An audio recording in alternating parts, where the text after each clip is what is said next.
What's up, guys? Reform Stoic here. So, I have had COVID. Um, I wanted to go ahead and make this video going over my experience now because I just realized that I haven't been sick nearly as long as I initially thought. And it's almost like I'm just like, oh, wait a second. This isn't even really that big of a deal. We're going to go ahead and just film the video to try to make it, I don't know, kind of personal or something. I just looked through text messages on my phone and I looked through the dates on some of my old live streams. And it occurred to me that this coming Wednesday, it will have been 2 full weeks of being sick. And what a big revelation that is for me. There's not even that much more to say about that other than some of my advice. I wanted to give some advice for how to deal with COVID in this video. So it started out, I got a fever for a couple days, and then it became just like a weird sore throat, and that lasted for about...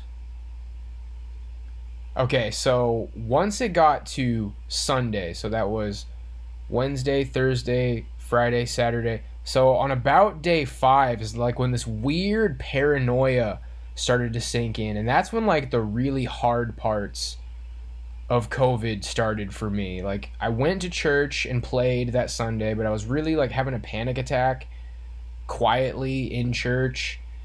And then the next day, like all my energy was gone. I just wanted to sleep all day.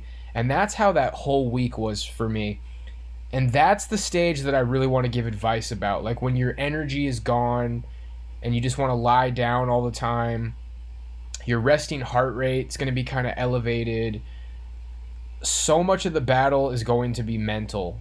And I'll just say, like, make sure that you keep track of how long you've been sick. Because I've been just saying, it's like, it's been almost over 3 weeks now, and it hasn't even been 2 weeks yet. That's really significant, man. Like, memeing yourself into thinking you've been sick for over 3 weeks when it hasn't even been 2 weeks yet. Because mentally, you feel like something's happening to your body that you've never gone through before. And it's very scary. And that could really make it all worse. So, some of my advice is that you are going to need to sleep more. But what's going to happen is you're going to get to this stage in about the second week, if it goes for 2 weeks. After about 5 days, you'll get to this stage where you just want to sleep all the time. Like you're just sucked into bed, sucked into the couch. And what I would recommend is that at some point during the day, you know, you can sleep for like 10 hours and then maybe take a 2-hour nap.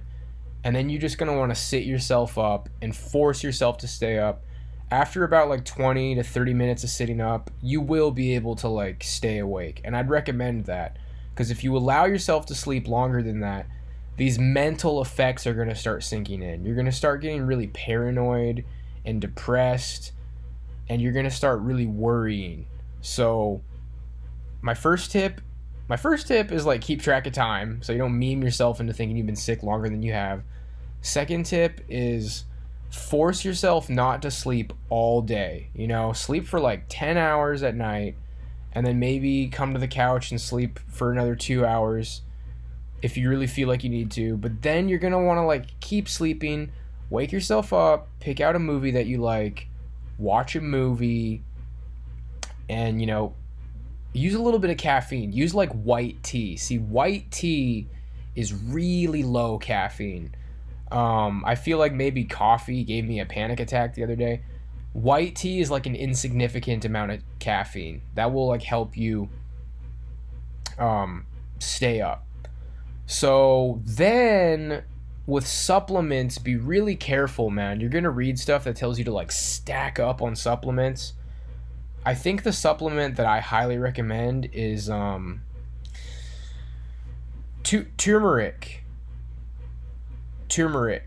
That is the one. That's like pretty harmless. Like sometimes you'll feel like you have like an intense kind of burning sensation, but that's like not going to make you freak out. I think I kind of like took too many supplements the other night or something.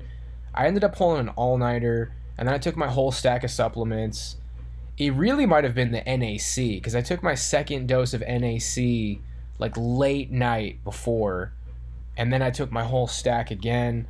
That screwed me up, dude. Like, that gave me a really bad time. So when you're just like stacking up on all these pills and tossing down all these pills, I'd say, I mean, first of all, maybe don't take stuff that you don't need. The selenium, NAC, I think some of these things might be a little bit overrated, dude. A lot of people swear by it. It's like standard stuff like vitamin C. I'd say turmeric. That's like gonna help clear stuff out of your system. Fish oil for COVID, meh. Like, I wouldn't go overboard with the supplements. It's funny, a few days ago I was gonna swear by how important all the supplements are, but the thing is like when you're taking so many, you don't really know which ones are helping and which ones aren't. So I'd keep it real with the supplements, man. I take liposomal vitamin C. I recommend that. Turmeric. I guess let's go look at my supplements real quick, just to yeah, dude, I don't really. Yeah, everybody says vitamin D. Now, with vitamin D, I heard you can overdose on that. Like, that potentially could have been what upset me the other day. I'd say, like, skip the vitamin D. Maybe take it, like, every other day. You might want to experiment with it. Like, if you're going to supplement vitamin D, maybe take it every other day. Make sure you're taking the K2 with the D3. But I would just say, if you're going to take, like, a huge supplement stack, make sure you get a full night's sleep before you take your next load of supplements. Like, I pulled an all-nighter and took my supplements, and I'm not exactly sure what went wrong, but I'm like 90% sure that's what set me off yesterday. When I ended my stream, y'all maybe caught on I was in a weird mood. Something wasn't right, and I'm pretty sure I overdosed on supplements. So yeah, there's not much more to say about that. Vitamin C, standard, vital. I recommend liposomal because your body can like digest it better, more efficiently. Turmeric, that's gonna like help kill stuff, and it's really natural.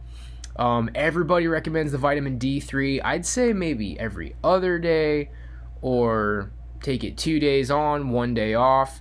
And then just make sure you get like a full night's sleep. Like if you pull an all-nighter, no supplements that day. So just a quick overview. Keep a journal. First day you get sick, day one. Make sure you remember how long you're getting sick, man. Because me just realizing now, it's like, oh, I haven't even been going through this for 2 weeks yet. I mean, dude, I was like feeling...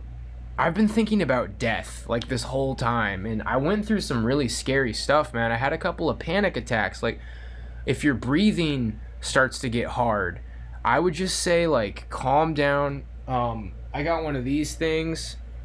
You put it on your finger, turn it on, and it tells you your heart rate and your oxygen level. Oh, that's beautiful, dude. Look how much calmer I am now. See, that's my regular resting heart rate almost. It was at like 75, or I mean, that's not even that great. They say like marathon runners, like really elite runners, will have a resting heart rate of 40. But I've been sick for a while and I'm chilling. Dude, it's in the 70s right now. Oxygen, if it dips below 95, you should be worried, but it can help you avoid panic attacks when you're struggling with your breathing. Put this thing on. This is from Pulse, what's it called? Pulse Oxymeter. Yeah, you can look at it. You make sure your oxygen is in the 90s. You check out your heart rate, and it will help you realize it's like, okay, I'm not suffocating. I'm getting plenty of oxygen. Okay, my heart rate is not like crazy out there. Average heart rate, resting heart rate, is between 60 and 100. So you know, different levels of fitness.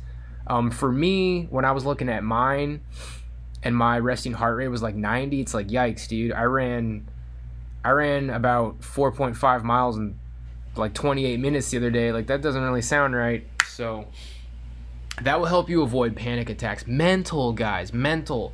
I really went through some crazy mental stuff while I was sick, like panic attacks in bed when I was having trouble breathing, thinking that I'm suffocating, thinking I'm causing permanent brain damage, thinking that like my heart is damaged because of my heart rate. And like, I seriously thought like permanent damage was being caused while I was being sick. And you know, like, knock on wood that it's not, but I think I'm good, guys. And you know, stuffy nose sucks. A little bit of crap in your lungs, it sucks. I think the turmeric powder is going to help with that. I saw somebody online say they get oxygen peroxide, gargle with it, put a little something something in your nose. I've been having like a craving to like, they have these Zicam sticks that you kind of put it up your nose and it's got some like vitamin C juice on it or something. Trying to like kill that crap in your nose, because you'll feel it. You'll feel like the COVID shit in your nose. So I'd say like, at least if you got mouthwash, Listerine, rinse with that. Try to like kill that COVID in your throat with a nice Listerine rinse. But make sure you don't lose track of time. Know how long you've been sick. Don't go overboard with the supplements. Keep it simple. Everybody says vitamin D3. Be careful with that one. Vitamin C and turmeric, can't go wrong. I feel like there's something I forgot. Just watch out with the mental battle, man. This stuff can really freak you out. You can read stuff online that freaks you out. But that's what I have to say about it, bros. Like, that's been my experience. It's not quite over yet. Oh yeah, the stuff about sleeping, like, you know, just, it can be mentally taxing on you if you spend every day in bed all the time. So get some sessions where like you stand up and you move around, you know, 10 hours of sleep at night. If you want to blow through for 12, sure, and then, you know, sleep for another 2 hours on the couch or whatever. Like, that's 14 hours of sleeping in the day. Watch some movies, dude. Like, get ready for the mental battle. I think the scariest thing about this for me was the panic attacks and the depression that I went into from being like, I don't want to get out of bed. Like, I just want to stay in bed, and it's freaking me out. And you're isolated and you're alone. So it's like, get some comfy comfort foods. My appetite definitely did go away for a while. Just keep the fluids going down. Just kill it with your fluids. Make sure you eat like something during the day. You know, if you eat nothing but a peanut butter jelly sandwich in the day, you're fine. Everybody fasts when they're sick. Just keep track of your food. Don't starve to death. But get ready for that mental battle, man. I really went through some mental stuff while this was happening, and I think it probably didn't have to be this bad because I wasn't prepared. So that's my COVID experience. That's my advice. And Heavenly Father, thank you so much for getting me through this. And I pray that anybody else who watches my channel, or just anybody else who like gets the same strand that I had, I ask that you help them to have an easier experience than I did. Because when I say that this last week was the craziest week of my life leading up to Easter, you know, the other night I almost felt like I was having a stigmata when I did the overdose on vitamins. I almost felt like this is like the night before Easter. Almost felt like it was stigmata, man. It's been really weird. I feel like I wasn't prepared to deal with this. But anyway, here comes summer soon, you know, spring and summer. Like, let's have a good rest of the year, guys. So, God bless you. Thanks for hearing me out, and we'll be back to normal soon. Peace out.